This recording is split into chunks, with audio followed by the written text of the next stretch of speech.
Today we'll continue from where we stopped. We'll be looking at how to determine profits, maximizing output level, and price in a perfectly competitive market. In the last class, we discussed about profit maximizing output level and how to determine profit. So today we want to see, look at this hypothetical table of a firm. We have output of beans in kilograms, 10, 20, 30, 40, 50, and all of these: total revenue, marginal revenue, total cost, marginal cost.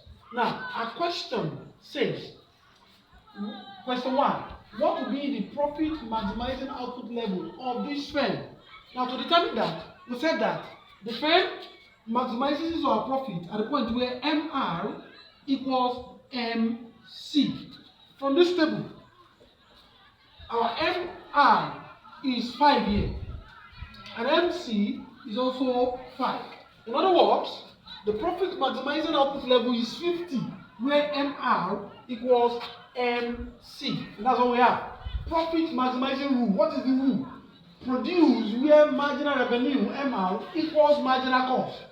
So the profit maximizing output level of the firm is 50, where MR equals MC. So at this point, the producer is maximizing his or her profit. Question 2. If the firm were operating under perfect competition, what would be the price of its product? Remember, in a perfect competition, the individual firm is a price taker. He or she does not determine the price. It is the interaction between demand and supply, the forces of, as in the aggregate demand in the market and the aggregate supply, that determines the price of the commodity. So the firm is a price taker. By that, it doesn't determine the price of the commodity. Now, but the firm determines our own output, the level of output of our produce. So, in a perfectly competitive market, price is determined at the point where MC equals MR equals AR. The firm's price should be 5 naira. The question is, how do we know? We'll use this graph to explain better. Now, this is the graph of a perfectly competitive firm, or of a perfectly competitive market. This graph here, this line indicates marginal cost.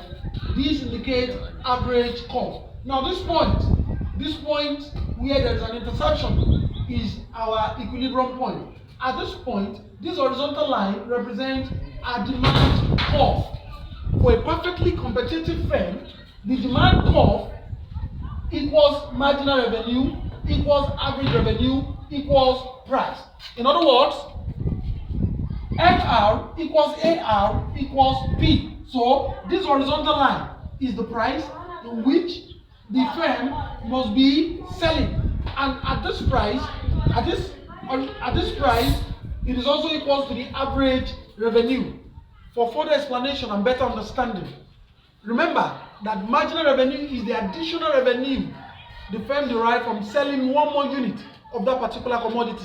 In other words, since every unit is sold at a price, the extra revenue is always equals to P. Every unit is sold at a price, so the extra revenue is always equals to P. So MR equals P, and that's what we have here. MR equals price of the commodity.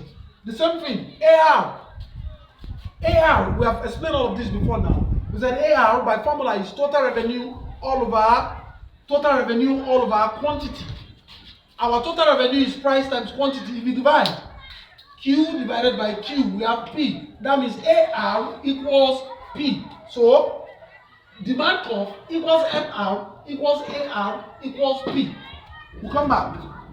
In a perfectly competitive market, price is determined at the point where MC equals MR equals AR.